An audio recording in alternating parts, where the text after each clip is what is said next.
Pada kesempatan kali ini saya akan memberikan video tutorial untuk instalasi tools yang akan teman-teman gunakan sebelum teman-teman belajar mata kuliah dasar pemrograman. Nah, yang pertama silakan teman-teman buka browser yang sudah terinstall di laptop atau komputer teman-teman ya. Kemudian di pencarian Google silakan teman-teman ketikkan Python seperti ini. Kemudian pilih web resminya ya, web Pythonnya ya. Kita klik. Nah, di sini teman-teman silahkan ke menu download dan pilih download for Windows ya, ini ya versi 3.9.7. Nah, kita klik ya. Nah, nanti akan muncul pop-up jendela seperti ini ya. Teman-teman klik saja save file dan tunggu proses downloadnya selesai. Nah, catatan untuk teman-teman yang masih menggunakan sistem operasi Windows 7 ya, teman-teman tidak bisa menggunakan Python versi terbaru, melainkan teman-teman harus menggunakan versi yang rilis di tahun 2019, di akhir 2019, yaitu versi 3.7.6. Nah, di sini silakan teman-teman klik button Windows ya, dan cari Python versi 3.7.6. Nah, jika sudah ketemu, silakan teman-teman pilih yang Windows Executable Installer seperti ini. Nah, nanti akan sama muncul pop-up jendela seperti tadi. Klik save file saja dan tunggu proses downloadnya selesai. Kemudian langkah berikutnya kita akan mendownload text editornya, yaitu Visual Studio Code. Teman-teman tuliskan saja VS Code seperti ini dan kita langsung buka browsernya. Nah, tidak seperti Python ya, teman-teman bisa menggunakan versi terbaru dari Microsoft Visual Studio Code. Pilih button download, kemudian kita pilih download untuk Windows ya. Sama akan muncul pop-up message seperti tadi. Teman-teman silahkan klik save file dan tunggu proses downloadnya selesai.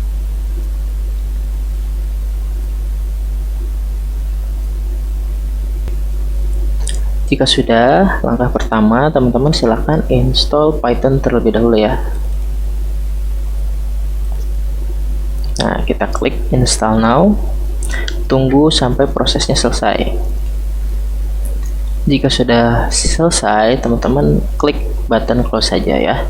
Nah, teman-teman sebetulnya setelah teman-teman install Python, teman-teman sudah bisa belajar bahasa pemrograman Python dengan text editor yang sudah disediakan oleh Python, namanya IDLE Python seperti ini ya. Nah, ini ya Python IDLE. Nah, di sini teman-teman sebetulnya sudah bisa belajar bahasa pemrograman Python. Nah, ini tampilan dari IDLE Python itu sendiri. Cuman untuk memudahkan teman-teman dalam proses pembelajarannya ya, kita gunakan text editor terpisah namanya Visual Studio Code. Kita double klik saja untuk instalasinya. Kemudian teman-teman pilih I accept the agreement, kemudian klik next ya. Ini untuk direktori instalasinya tidak usah teman-teman rubah. Klik next lagi ya. Ini tidak usah teman-teman rubah juga. Klik next lagi dan jangan lupa di sini teman-teman centang create a desktop icon ya, agar memudahkan teman-teman ketika teman-teman ingin menggunakan Microsoft Visual Studio Code. Setelah selesai, kita klik next ya dan tunggu proses instalasi selesai. Nah, setelah selesai maka akan muncul tampilan seperti ini ya teman-teman ya. Di sini ada pilihan ya Launch Visual Studio Code ya. Ini fungsinya ketika teman-teman klik finish, dia akan membuka aplikasi tersebut secara otomatis seperti ini ya. Nah, seperti ini. Ini adalah tampilan dari Microsoft Visual Studio Code atau text editor yang akan nanti teman-teman gunakan ya. Teman-teman juga bisa membuka aplikasi tersebut melalui icon yang sudah tersedia di desktop teman-teman. Ini ya, bisa teman-teman gunakan. Oke, langkah berikutnya, jika teman-teman tidak suka dengan tema yang sudah disediakan oleh Visual Studio Code ya, tema bawaannya, teman-teman bisa merubah tema ini ya di menu File, kemudian pilih menu Preference, kemudian teman-teman pilih Color Theme ya, dan silakan teman-teman pilih sesuai dengan selera teman-teman. Kalau saya lebih suka dengan warna putih seperti ini ya. Oke, langkah berikutnya teman-teman install ekstensi Python yang sudah disediakan oleh Visual Studio Code. Fungsinya untuk apa? Fungsinya untuk memudahkan teman-teman dalam menulis perintah atau coding dari Python itu sendiri. Jadi ada fitur autocomplete dan fitur linting ya. Jadi linting itu, jadi ketika teman-teman salah menuliskan sintaks bahasa pemrograman Python, dia di baris itu akan muncul baris merah. Itu menandakan teman-teman codingan yang teman-teman tuliskan itu salah ya, seperti itu. Nah, teman-teman klik menu extension. Nah, seperti ini ya. Kemudian teman-teman pilih Python, tuliskan Python ya. Nah, teman-teman pilih Python yang ada bintangnya ya. Ini tuh yang direkomendasikan oleh Visual Studio Code. Teman-teman klik install ya. Tunggu proses instalasinya selesai. Nah, setelah proses instalasi selesai, selanjutnya kita kembali lagi ke Explorer ya. Oke, jadi Python itu memudahkan teman-teman dalam memanajemen, Microsoft Visual Studio Code itu dapat memudahkan teman-teman memanajemen file ya, menyimpan, menghapus, dan membuat file. Yang akan teman-teman nanti kerjakan, teman-teman bisa pilih menu open folder. Tapi sebelum itu, teman-teman silahkan buat folder baru, namanya misalkan belajar Python ya, boleh disimpan di mana saja. Silahkan teman-teman buat belajar Python ya, folder baru namanya misalkan belajar Python seperti ini. Kalau sudah selesai, kita kembali lagi ke Visual Studio Code, kemudian pilih open folder dan pilih folder yang sudah teman-teman buat tadi ya, seperti ini. Jika sudah selesai, kita pilih select folder.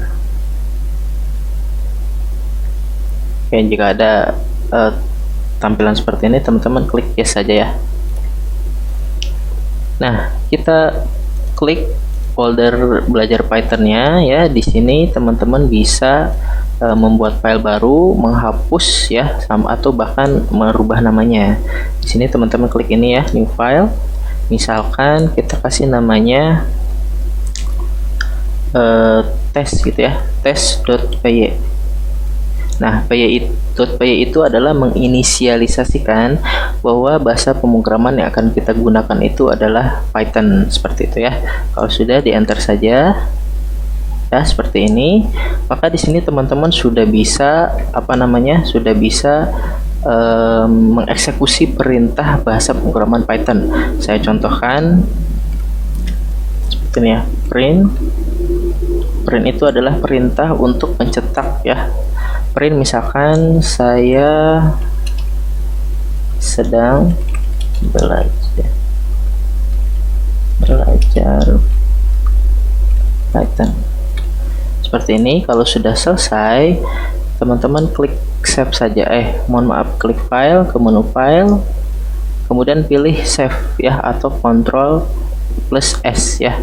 Teman-teman juga bisa menggunakan fitur auto save ya, auto save di sini. Jadi apapun langkah yang sudah teman-teman kerjakan itu langsung di save otomatis oleh Visual Studio Code-nya. Nah, setelah selesai, teman-teman bisa untuk menampilkan hasilnya ya, teman-teman bisa mengklik button ini ya, button run.